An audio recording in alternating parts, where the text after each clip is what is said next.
vient, à travers notamment ce nouveau code électoral, définir le chemin. C'est-à-dire, il n'y a plus de possibilité à un président de se créer d'autres contours pour parler d'élections en Guinée, parce que désormais, on a un schéma directeur. Ça, c'est le premier avantage, parce que ce n'est pas seulement pour cette transition, mais c'est pour la gestion future du pays. Deuxièmement, ce code électoral, pour moi, vient de montrer à suffisance qu'il y avait quand même quelques tares dans l'organisation des élections en Guinée, mais qui n'étaient pas corrigés. Parce que quand on parle également de vote par électronique, ça aussi c'était quand même, on est au XXIe siècle, il faut qu'un pays puisse être aligné dans les standards internationaux en ce qui concerne l'évolution technologique et même technique. Donc aujourd'hui, les Guinéens de l'extérieur qui nous suivent dans cette émission pourront désormais avoir la possibilité d'être pris en compte à travers un vote électronique. Surtout qui seront au Parlement, Assemblée nationale et Sénat. Justement. Donc on aura des sénateurs venus d'ailleurs. Justement. Et l'autre chose également, c'est un peu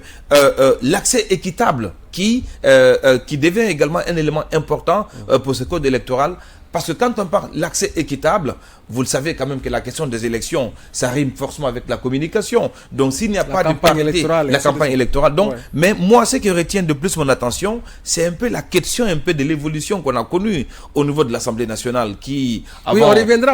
Maintenant, pour dire que... Moi, je vais terminer pour dire qu'aujourd'hui, c'est que cette transition est en train de montrer à suffisance que l'erreur du passé de la Guinée, c'était de penser qu'une transition ne se résume seulement qu'à l'élection d'un président.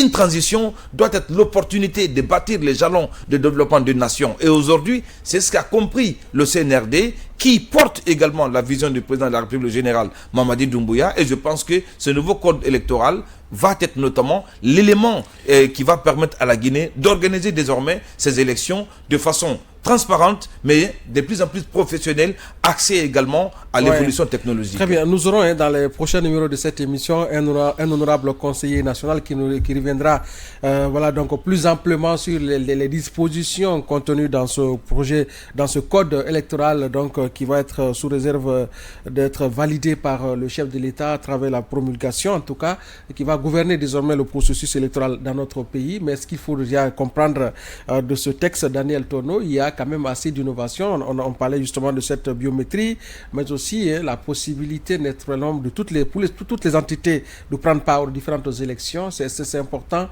Donc ces différentes précisions qu'il y a lieu de faire dans cette loi. Nous avons atteint une étape aussi décisive pour notre pays, parce que l'adoption de cette loi organique, la loi organique sur le code électoral,